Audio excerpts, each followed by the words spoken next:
Hi, Dr. Saxena here, and welcome to the show Food for Life. And I've been talking on what are the basic things. Let's talk on something called integrative medicine only. In that purview of integrative medicine, I just wanted to talk about something like obesity. Obesity is what exactly, and I see myself also into the spectrum because I do believe there are some things which. The question, the thing here is, do these chemicals what we are talking about, which are present into the environment these days, are they making you fat? This is there is an influence of environmental chemicals on the obesity. We have been talking about this quite a long time, where this particular concept, which I believe the main culprits for this obesity are something like in the order of bisphenols, which are probably from the plastics. You've got something like phthalates. Phthalates are one thing which is added in the plastic to make it soft or more malleable. Phthalates are usually found in a lot of shampoos and all that. The phthalates in the industry was added to make that plastic soft. Otherwise, plastics would have been very hard, and all this bisphenol A, phthalates. You have got something like PBDs. PBDs are usually polybrominated diphenyl ethers.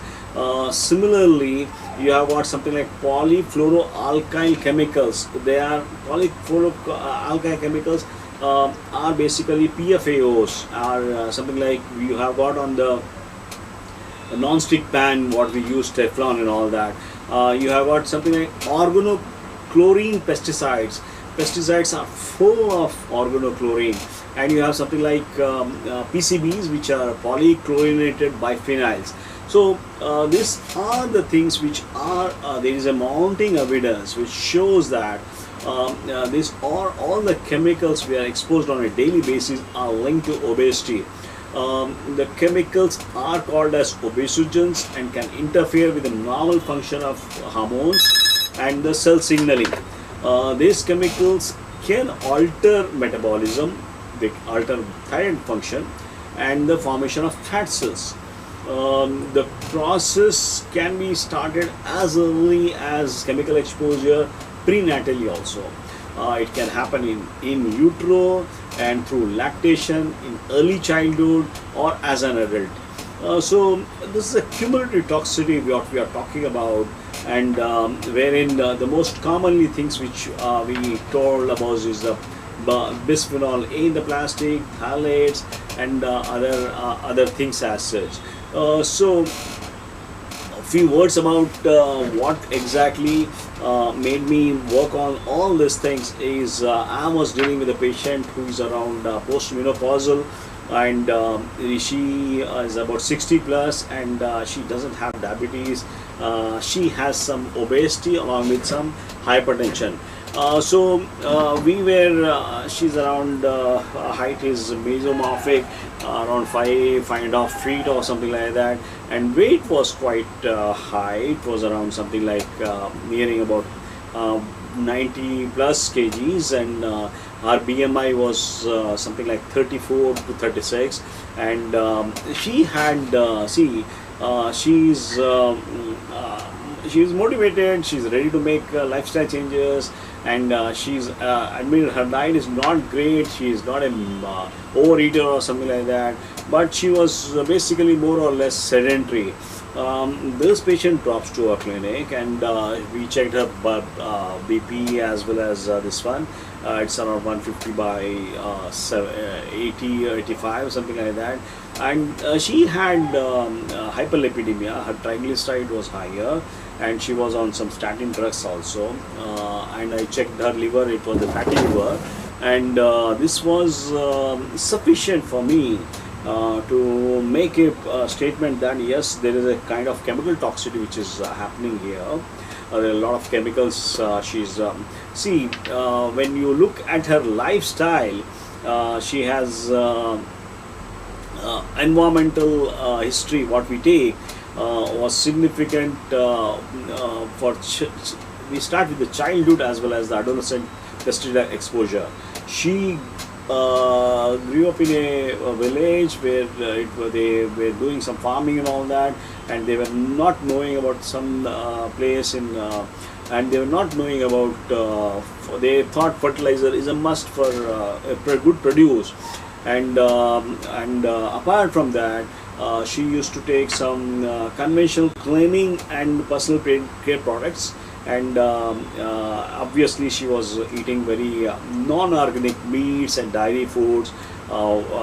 She was not aware, and she was a non-vegetarian. She's a non-vegetarian lady, and she cooks on that non-stick pans, thinking that there's a less oil which will be consumed. And apart from that, she used to use plastic wraps on her food, whatever she keeps in the fridge and all that, and a lot of plastics in her refrigerator, which stores that plastic containers in the refrigerator. And she says she used to drink bottled water, and she used to get a can of 20 liters, and that is a plastic water bottle can, and they take only that particular stuff, and she buys that, as everybody in the city does that.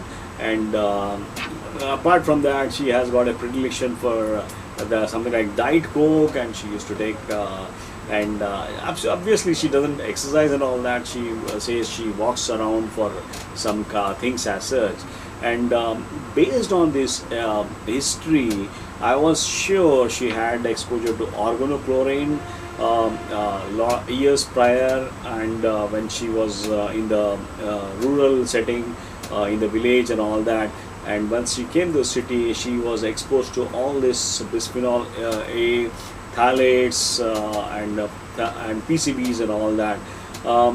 So we wanted to check her this particular stuff, what are the tests and all that. She was not reluctant to go for a lot of stuff, and we started educating her, telling that you need to avoid some of the things which has to be I told not to use cosmetics, lotions and shampoos, and if you want to use that, try to use shampoos or cosmetics which are free of parabens and phthalates.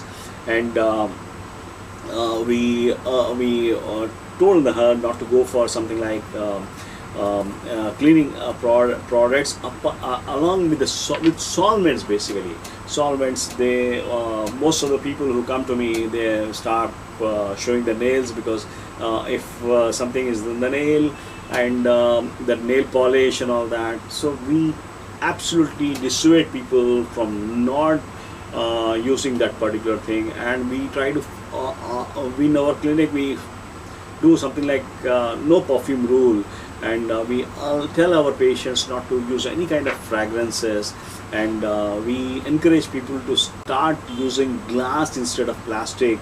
And we it's like it doesn't come to me, all our team and all that, they talk about all these stuffs, and they say about not to use that non-stick pan which is Teflon, which has got perfluorooctanoic acid, which causes a big problems with the thyroid and all that. And not just thyroid, it's a obesogen also.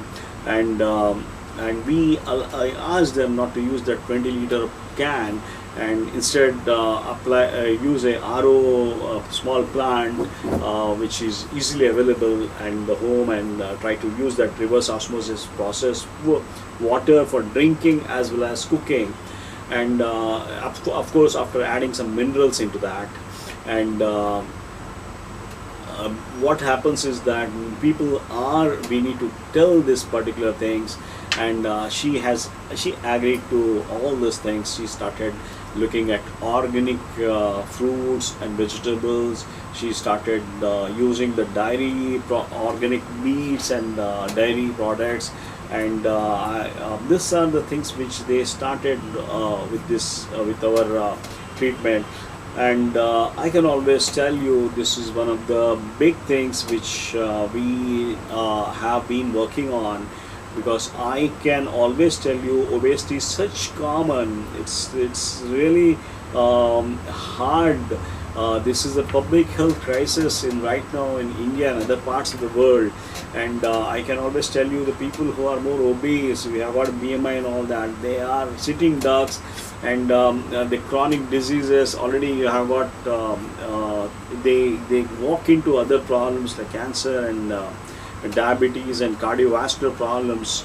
They do have some things like sleep apnea. They do have something like mental health problems. They have arthritis and sometimes gallbladder disease also. So the essence of this is not to take this obesity as a lifestyle problem. And I believe most of the one factor which is common yet often overlooked is the chemicals in the environment, which is some of the toxicants are present in the water, food, and air.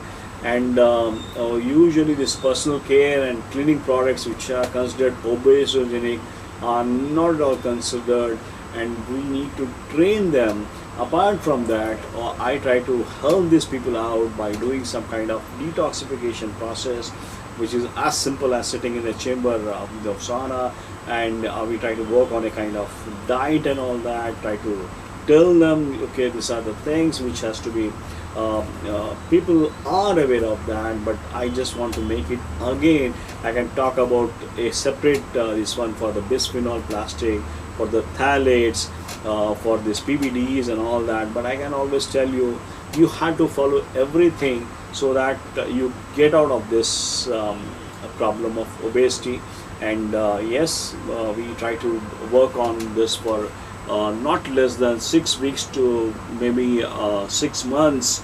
I would try to do a something like a tailor-made protocol for every patient, and this is how we are able to help out people who are into real problems. And this obesity, this is just a tip of the iceberg, and we try to work on the hyperinsulinemia and all that, try to work with the triglycerides and all.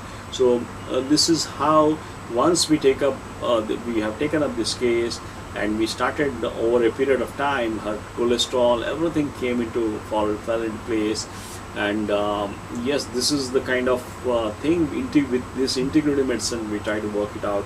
It doesn't require any kind of operations or surgeries and all that. So I somehow I can't tell more about this particular stuff, because this is obesity is a marker, and it's a sign of ill health.